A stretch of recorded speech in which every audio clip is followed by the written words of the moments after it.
Hey, this is Hannah Frye. I play basketball and softball for Dobyns-Bennett, and this is the No Playbook podcast. Thanks for checking out the show. It's the podcast where I interview the outstanding athletes, coaches, and experts from East Tennessee.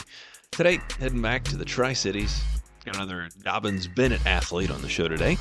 If you didn't hear my recent episode with Charlie McHugh, you missed a good one. He's a great kid. It was a great interview. He's actually who set me up with today's guest. Charlie hooked me up with Hannah Frye. Hannah plays basketball and softball at Dobyns-Bennett. She recently committed to play at the next level for Gardner Webb University, going to play softball there. We talk about her recruiting experience, her time at DB, and she shares a cool story about how she scored her 1,000th point in basketball despite getting a bad injury just 4 points shy of the mark. This episode is sponsored by D1 Training and Ben Cash Photography. I'll get to Hannah right after this. Sit tight. D1 is the place for the athlete. When you join the D1 team, you don't just go to a gym. You're part of a team, a family. Family on three. 1, 2, 3. Family. Something more than just a gym. Here we go. If you're looking for a place to get better, to improve, to strive for the goals that you have, then D1 might be the right place for you. At the 15. Okay? You are bringing it down. Book your free one-on-one assessment today. Don't wait. Ready? 1, 2, 3. D1. Ben Cash Photography turns passion into art, specializing in world-class sports photography. Ben Cash is a former college baseball player with over a decade of experience capturing the essence of athleticism. From local high schools to the SEC, Ben is now taking game reservations to cover events from all over East Tennessee. You can connect with Ben on social media. That's where you can see his full portfolio. Ben Cash Photography, where every shot is a masterpiece. Book your game coverage today and let the memories live forever. Pretty good. I'm doing a lot better mentally and physically after the injury and everything. So, Did y'all have practice today? yeah, we did. Obviously I can't do anything, but I just sit over there and sometimes keep the clock. And I like to be there with everybody. So, Root on your team? yeah. Yeah. Tell the injury again, if you don't mind. The injury. So I was dribbling. I just thrown the ball and I was dribbling in, and I was thinking like I'm gonna go up like strong and get the contact. So I planted my foot, and when I did that, I felt my knee slide like that, but it kind of went to the side, and when that happened, as soon as I like hit the ground, it hurt so bad, and I mean, I didn't wanna believe it, but I pretty much knew it was serious in that moment. You got your 1,000 points though first, right? I did. I did, yeah. It was really emotional. Is that something that you like a number that you were shooting for? Did you have like that in the back of your mind? Honestly, yeah, when I came to DB, like, obviously I wanted that wasn't the only thing I was focused on, but that really was my main goal was to hit 1,000 because not many people in the program have done it. So it had always been my dream, and I didn't know if I wanted to play basketball or softball in college at the time. So Yeah. Well, I guess bringing that up, that's leads to my question of how is it kind of balancing softball and basketball? Do you think are you going to be well enough to play? for DB, I'm out for the season. That's when the beginning of of a long recovery. So yeah, I'll be out for all that.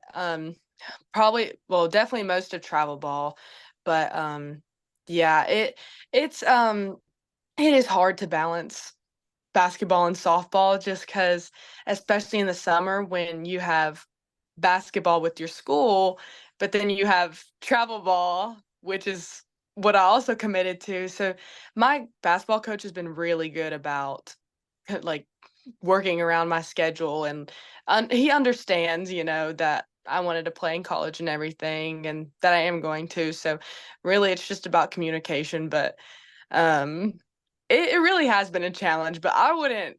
I knew I didn't want to give up basketball. I've played it my whole life, and it meant a lot to me because my dad had coached me for so long, and I had played with those girls since middle school. So I'd been playing it had been 7 years that I've been playing with them, and I just wasn't ready to give all of it up. I knew that it would end soon, but Yeah. You say your dad's a coach. What does he coach?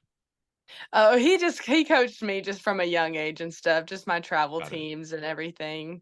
But he's not coach of an actual team. I mean, he coached a long time ago for John Battle, the girls at John Battle, but that was just a little thing. That wasn't anything official. Yeah, no, but so much starts on the younger level and some of those traveling teams. That's how like real programs are built is teaching those fundamentals super early. What made you, I guess, pick finally that softball was what you wanted to play at the next level? So my freshman year, everybody had told me leading up to my freshman year that I would know, and I was like, I don't think I will. But as much as I loved basketball and stuff, I had a great freshman year at DB. I had the most like the best like leaders to look up to. The seniors were like so amazing and great to all of us, and it just felt I just loved it. I felt like so much more in love with it my freshman year. And not to say that basketball, like that I hated it or anything, but there was just something special about it. And I just grew like a fire and want for it. And I just, I guess I'd always kind of leaned towards softball. So then just one day I just knew that that's what I Wow. wanted to do. Well, how about recruiting? Like, when did that start for you? So my sophomore year is really when I got on a big travel team that really traveled. I got on Fury Platinum X when I was a sophomore, and they they helped me a lot. I played with some amazing talent. I had never seen like players like that before. Um, my coach Jimmy had a lot of experience in recruiting, so that's where it all started. He helped me a lot, and just the other girls on the team, just how good they were. Like there was a girl that committed to Clemson on that team, and one that committed to Kentucky on that team. So when they say that the players help you a lot, the players really do help you a lot. So just everybody on the team and everything. So, talking about Gardner Webb, which is where you've committed to play. What was it about that place that really kind of turned your head and made you decide to pull the trigger and sign with them? So when I went on my visit, they were just really enthusiastic, and they when people say you know, like that's actually so true. Whenever I went on campus, I just loved it, and the coaches, they were just so great to me and welcoming to me, and they again, they said they wanted me, and it just felt nice to be wanted. They were talking about like playing my freshman year, and I knew I wanted to go to somewhere where I wanted to play because just I get like not everybody gets to play like freshman year, but that's just was something I knew I wanted, and D1 had always been my dream. So the coaching staff really was the main thing, and they're young. They have a lot of experience, and they have a lot of experience. The players, when I went on the visit, they told me they were like, one thing about this place is I don't dread practice. I don't feel like, oh my gosh, another day. They're like, oh, I get to practice today, and I want to be somewhere where I love it. I don't want to like go to somewhere and just hate it and want to quit. I want to play. Oh, absolutely. Did the school feel like home too? Definitely, definitely. Do you think you're gonna miss Kingsport during the bulk of the year? I really do. I was talking about this the other day. I had been talking like my whole high school career. I was like, I can't wait to move out of here. I can't wait to just go on. But now that I'm a senior, I don't it's scary to leave. I'm gonna miss my family a lot and the community I've built. I live in a small town, so really community is like everything here. But really, it's my family that I'm gonna miss the most, even though they're couple hours away. It's not the same, and that is the main thing that I'll miss. Yeah. I'm getting to learn so much about the Tri-Cities as I keep traveling up that way, and it's such a nice place. It just feels like a great community. Everybody's so nice and really real hometown feel. But also, it's not that small when you like really think about like Kingsport, Bristol, Johnson City, that whole area, it's pretty good spot. Yeah, if you look at the three of them, I guess if you look at it as like one thing, it looks pretty big. But I mean, I feel like everybody knows like everybody. I feel like I can walk into a store and I'll know at least somebody there, you know? But yeah, Yeah. Well, now, so I mentioned I've been coming up there. Of course, we've got a D1 training. Are you familiar with D1? I've heard about it, yes. Okay. So we do a lot of like extra training with athletes. Do you do anything off the court or off the diamond to kind of work on your speed and agility, that kind of stuff? We have a strength coach at DB. He's helped me a little bit. But I just go there for the whenever it's What's the his name? scheduled workouts. Uh, Coach Fleming. Yeah, yeah, yeah. Is it Zach? No. Yeah, it's Oh, Zach. okay. Yeah. I've swapped some messages with Zach. Yeah. So he's been great. He's really good about like keeping the females involved, especially and everything, and he cares a lot. So I'm really grateful I have him as a strength coach and everything.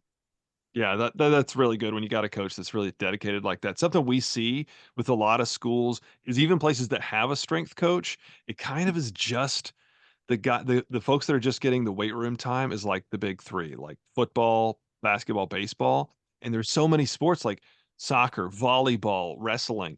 Like these are school sports where these athletes are giving their all and they're not really getting a lot of attention. So I'm glad to hear that everybody is getting some equal time there at DB. Yeah, for sure. He's great. Well, that's good.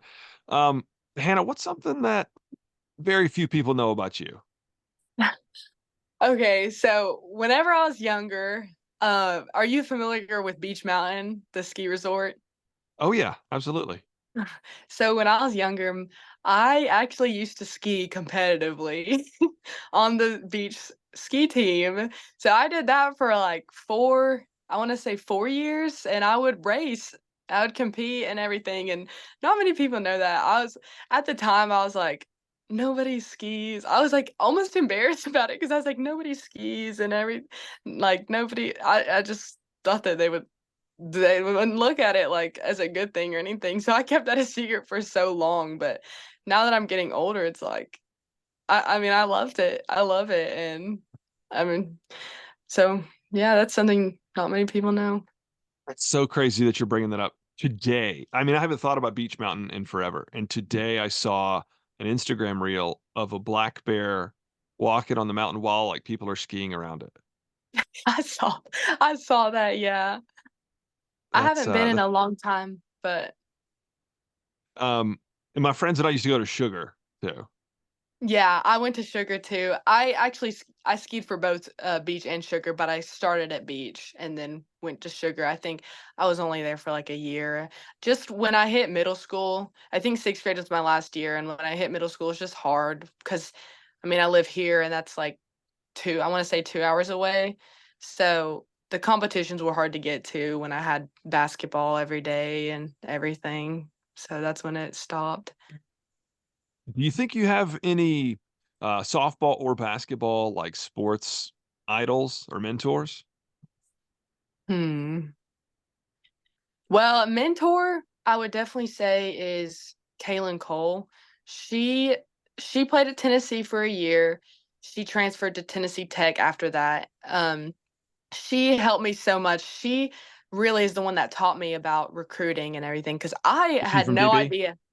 No, she's from Newport. She, was friends with my cousin, and he introduced me to her because he knew that she played and everything, so I had no idea how recruiting worked. I had no idea how to get recruited, how to talk to coaches. I didn't know about emailing, so she sat down with me. She had this long talk and just helped me so much, and, I mean, she was a big time player. I mean, she got recruited by Tennessee and Kentucky and, some other big schools like that, so just having her there alongside me and everything, and she played for Fury, so she got me on that team. I don't play for Fury anymore though. I play for Carolina Elite, but she really did introduce me to the bigger teams and everything. So I'm so grateful for her because honestly, I don't think I'd be where I am without her. That's great. Anytime you can have somebody in your corner like that to help out, because everybody needs some help. We haven't done, whatever stage of life you're in, you haven't done it before, so you need a little guidance.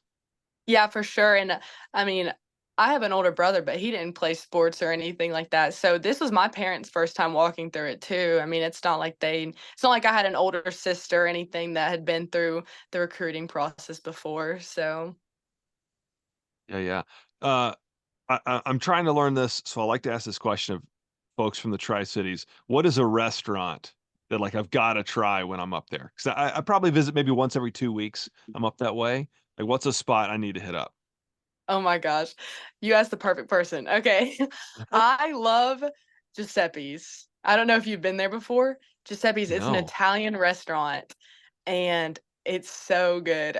I and I'm just like it almost closed back in December because somebody bought it out, but the deal fell through, and I'm so happy because it's, like, 2 minutes from my house, and it's the best Italian restaurant. I feel like I crave it every day. Now, is this like date night kind of Italian, or is this a little low end? I'd say it's probably date night Italian. Okay. I mean, truth be told, I'm typically up there just me and our GM from D1. I don't know how you'd feel about, hey, you want to go to Giuseppe's, Charlie? Well, you could go as, like, with friends too. Oh, A girl on our basketball team, her mom is actually the manager there. So we get it catered to, like, our banquet, and we get it catered as, like, our pregame meal sometimes, and it's my favorite meal.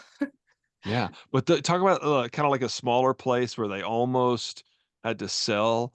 Those are some of my favorite kind of restaurants, you know? Yeah. Uh, I had a job where I visited. I had to go up to Manhattan about once every 2 months, and there's all the places that people tell you to go. You got to go to this pizza place, or you got to go to this nice restaurant.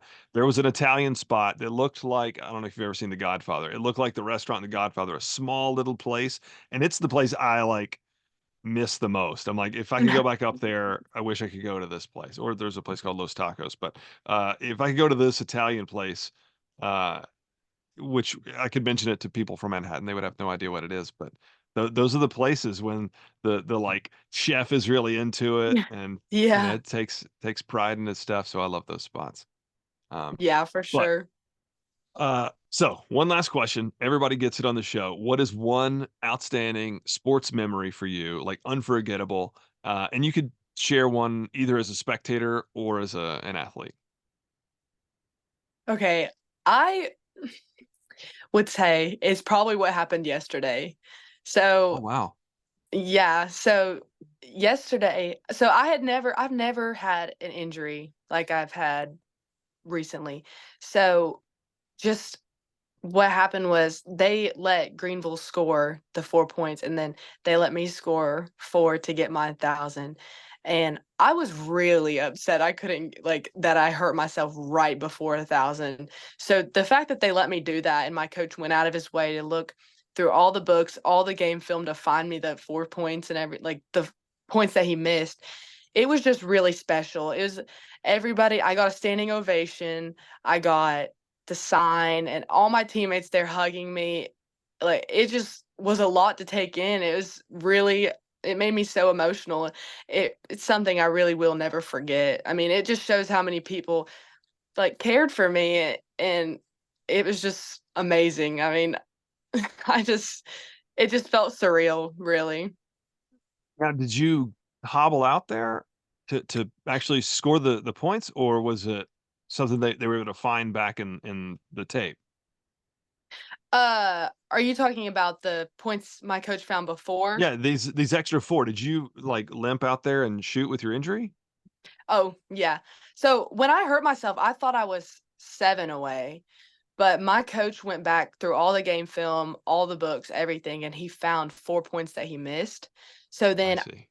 I can walk fine, I just can't run, obviously jump or anything like that, but I started on crutches, but it's starting to get stronger because you're supposed to have full range of motion before surgery and everything.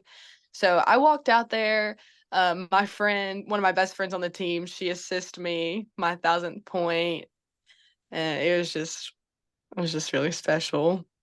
That really is cool. That's one of the best stories I've heard. You see about those like moments go viral when something like that happens, but that's really cool. I didn't realize that your 1000th point came like that. Yeah. Very, very cool. Podcast. Um, thank you so much, Hannah. I appreciate you spending the time with me. Best of luck at Gardner Webb, and hope we can stay in touch. Yeah, thank you for having me. You got it. Thanks so much. Have a good one. You too.